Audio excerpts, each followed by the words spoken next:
Uma boa noite a todos, que Jesus nos abençoe e nos conceda a sua paz. Aqui estamos para fazer uma reflexão em torno dos acontecimentos da Semana Santa, Semana dita Santa. Na verdade, todas as semanas, todos os dias são santos e nós nos reportaremos então aos acontecimentos que envolveram os apóstolos, Jesus, naquela ocasião em que ele esteve conosco. Comentaremos um trecho de Richard Simonetti, Jesus no Horto. Está registrado esse episódio evangélico em Mateus 26, 36 a 56, Marcos, capítulo 14, 32 a 52, Lucas 22, 40 a 53 e João, capítulo 18, 1b, depois capítulo 2, 12. Após transmitir as derradeiras instruções na famosa ceia pascal, Jesus retirou-se com os apóstolos para o Monte das Oliveiras, mas nas proximidades de Jerusalém, onde passariam a noite. Ali chegando, recomendou-lhes: sentai-vos aqui enquanto vou ali orar. Orai também, para que não entreis em tentação. Levou Simão Pedro e os 2 filhos de Zebedeu, Tiago e João. Segundo o relato evangélico, Jesus sentiu imensa angústia, verdadeira agonia, e falou aos 3 companheiros: minha alma está triste até a morte. Ficai aqui e velai comigo. Afastou-se à distância de um arremesso de pedra, uns 30 a 40 metros, e orou: meu Pai, se é possível, afasta de mim esse cálice. Todavia, não seja como eu quero, mas como tu queres. Faça-se não a minha, mas a tua vontade. Voltou e encontrou os 3 discípulos adormecidos. Dirigiu-se a Pedro: Simão, tu dormes? Não pudestes vigiar 1 hora comigo? Por que dormis? Levantai-vos, vigiai e orai, para que não entreis em tentação. Pois o espírito, na verdade, está pronto, mas a carne é fraca. Afastando-se, reiterou em oração: meu Pai, se não é possível passar de mim este cálice, sem que eu o beba, faça-se a tua vontade. Jesus está angustiado, vendo o que vai acontecer, então, de certa forma, ele se ressente e roga ao Pai dos céus que, se for possível, afasta esse sofrimento superlativo da vivência dele. Tornou a encontrar os discípulos adormecidos. Afastou-se pela 3ª vez, repetiu a rogativa. Novamente, diante dos discípulos que ainda dormiam, despertou-os. Dormis agora e descansais? Basta, eis que chegou a hora e o Filho do Homem será entregue nas mãos dos pecadores. Levantai-vos, vamos, eis que chegou o que me entrega. Sempre encarei com perplexidade a agonia de Jesus no Getsemane. Figura maior da humanidade, nosso grande mentor, o espírito mais puro que já transitou pela terra, poderia Jesus ter fraquejado justamente no momento do grande testemunho?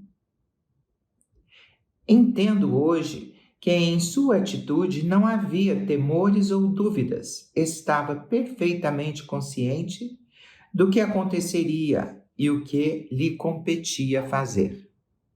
Apenas exprimia a compaixão por todos aqueles que estariam envolvidos em sua morte e também pelos que desertariam fugindo ao testemunho.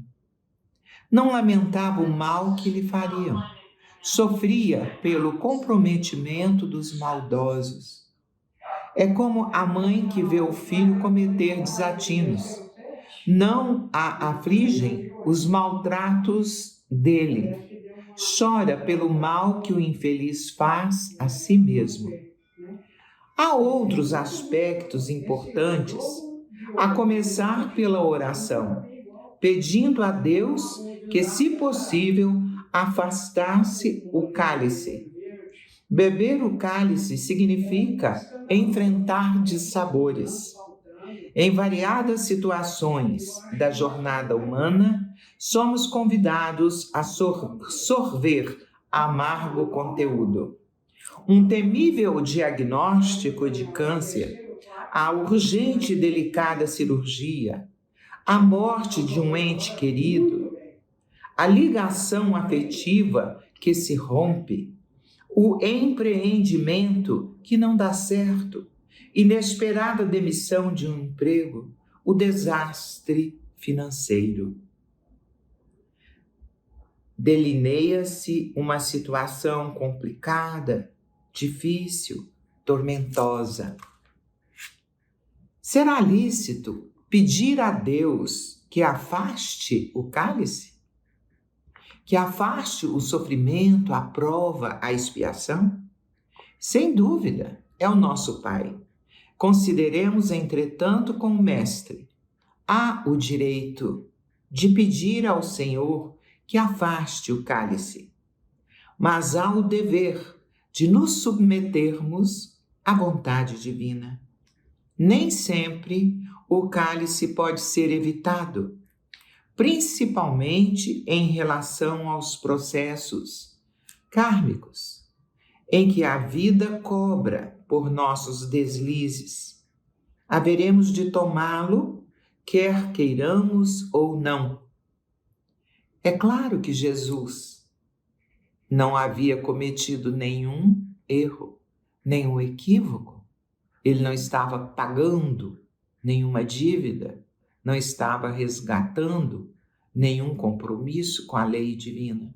Ali, ele veio para ensinar que, apesar de todo o sofrimento, todos nós somos convidados pela vida a confiar na providência divina, a aceitar com resignação os resultados das nossas próprias escolhas. Mas rogar ao Pai é legítimo. É importante que nós nos dediquemos a comungar com Deus. Se não podemos nos livrar de sofrimento, com certeza Deus poderá nos fortalecer no momento da dificuldade e nos inspirar a encontrarmos a melhor solução, a melhor saída. Se Deus permite, é porque precisamos da experiência. Em tal contingência, a submissão é abençoado adoçante. Quando aceitamos o inexorável, tudo fica mais fácil. Então é preciso que a gente se disponha ao enfrentamento das dificuldades, sabedores que somos, que aqui estamos como aprendizes ainda. Não sabemos tudo, não podemos tudo. Então estamos para aprender.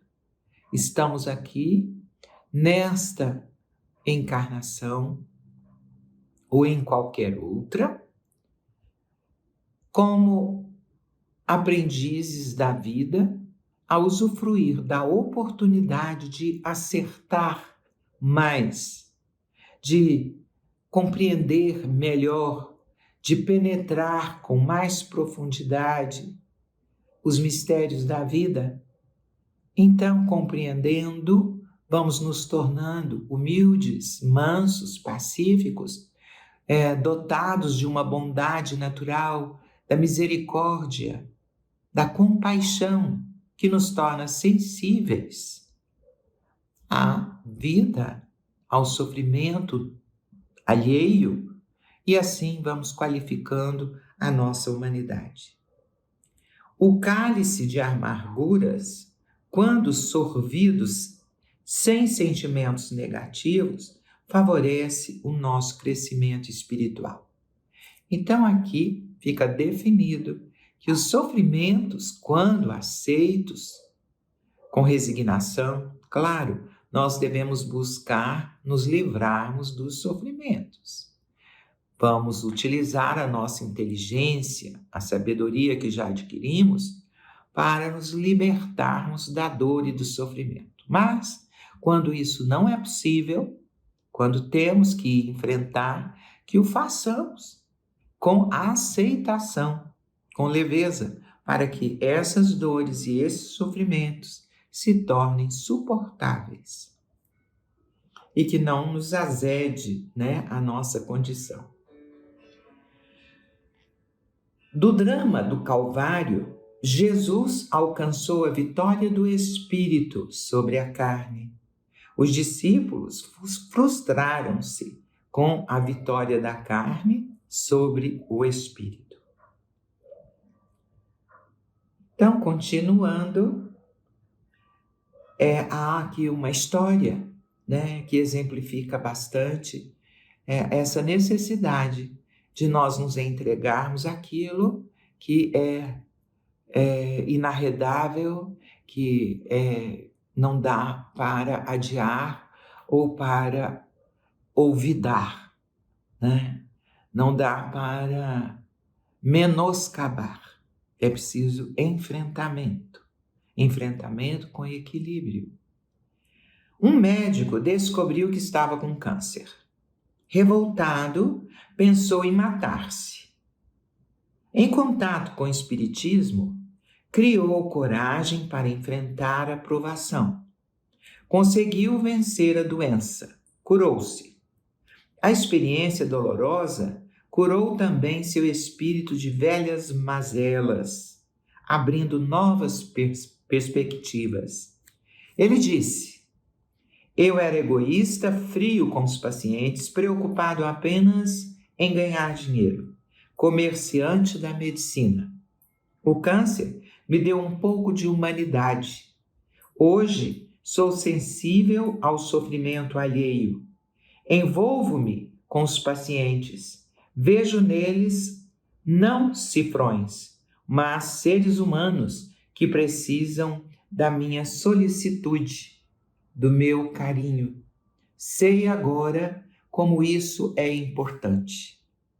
Outro aspecto importante desta passagem evangélica, Jesus no horto, a orar e a sentir compaixão por todos aqueles que estariam envolvidos, no seu sacrifício, mandantes, das autoridades, desviados do bom caminho, ele sofria e orava.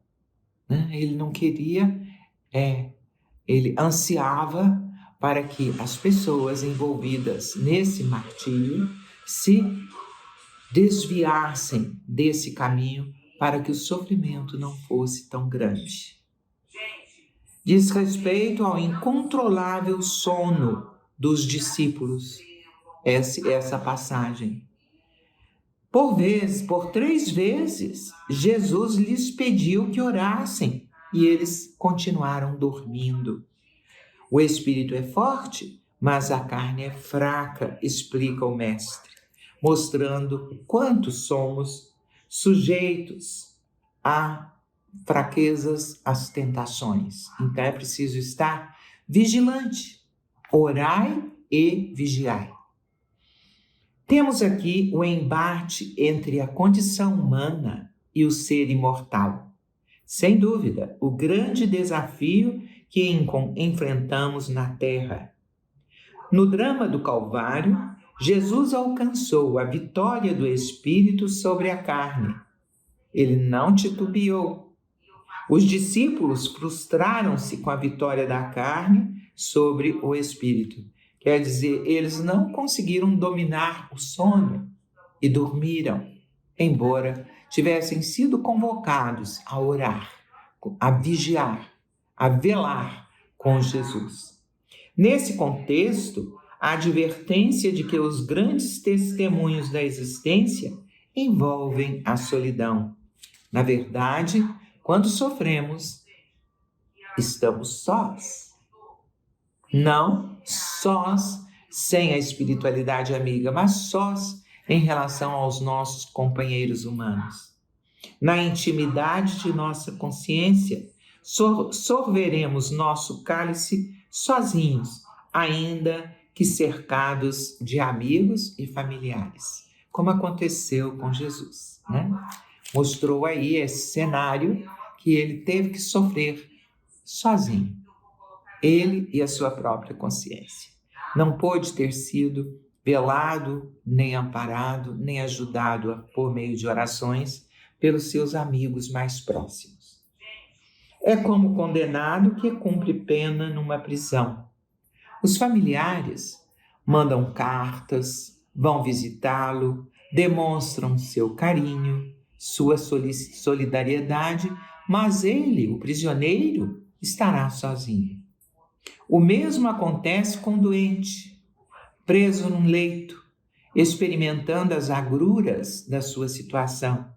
A família o cerca, mas ele sorve em solidão o seu cálice, na intimidade da própria consciência. Então, há realidades que não podemos depreciar. Há realidades que não podemos olvidar. Quando chega a nossa prova, a nossa expiação, somos nós mesmos que temos que vivenciá-la em nossa intimidade, lá na nossa consciência. Então, vamos nos fortalecendo para encarar, enfrentar com equilíbrio aquilo que não pode ser afastado. Pouco depois, uma multidão invadiu o Jardim das Oliveiras. Eram guardas, desordeiros e curiosos. Traziam lanternas, achotes, espadas, paus e armas. Vinham dispostos à luta, se preciso, a mando do judaísmo dominante. À frente de todos, Judas Iscariotes. A senha para identificar Jesus era um beijo. Era costume que os aprendizes beijassem seus mestres. Vejam aí a grande ironia. Naquele momento, o que era uma manifestação de respeito transformava-se em sinistra senha de identificação. Após o beijo, Jesus adiantou-se diante dos guardas e disse: "A quem procurais?"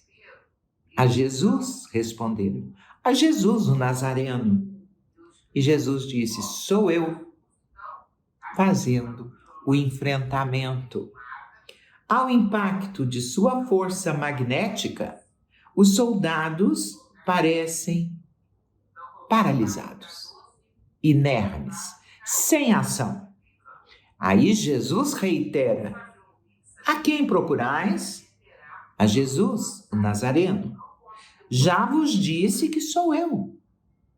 Mas, se é a mim que procurais, deixai então estes irem", apontando para os companheiros.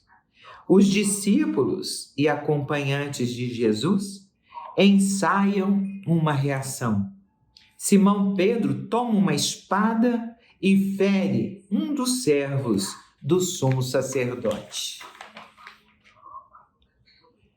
de nome Malco, cortando-lhe a orelha direita. Questiona-se o uso da espada. Seria totalmente fora de propósito um instrumento de agressão nas mãos de um discípulo de Jesus? Provavelmente era um facão que se presta a muitas utilidades no campo. Oportuno considerar ainda que, embora todos os evangelistas tenham se reportado àquela agressão, somente no Evangelho de João vem a citação nominal do agressor. Seria Pedro realmente? Jesus contém o grupo. Basta, embanha a tua espada, pois todos os que lançarem mão da espada morrerão pela espada.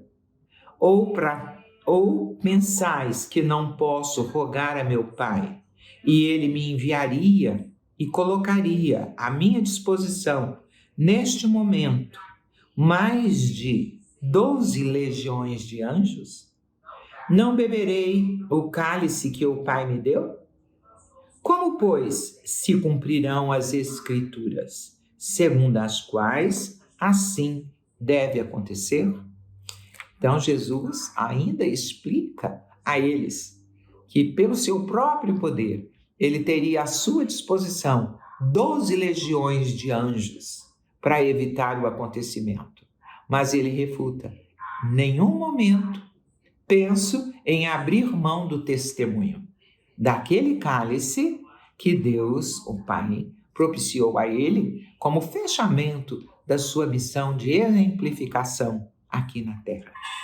A expressão "quem com ferro fere, com ferro será ferido" tem sua origem nas palavras de Jesus, enunciando um dos princípios básicos da doutrina espírita, a lei de causa e efeito.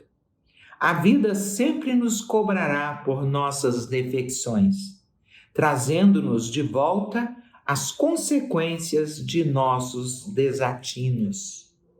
Jesus raciocina com propriedade, dizendo que, se quisesse, como já o fizera tantas vezes, escaparia à sanha dos seus adversários com a proteção divina. Mas tinha consciência de que o momento era de testemunho.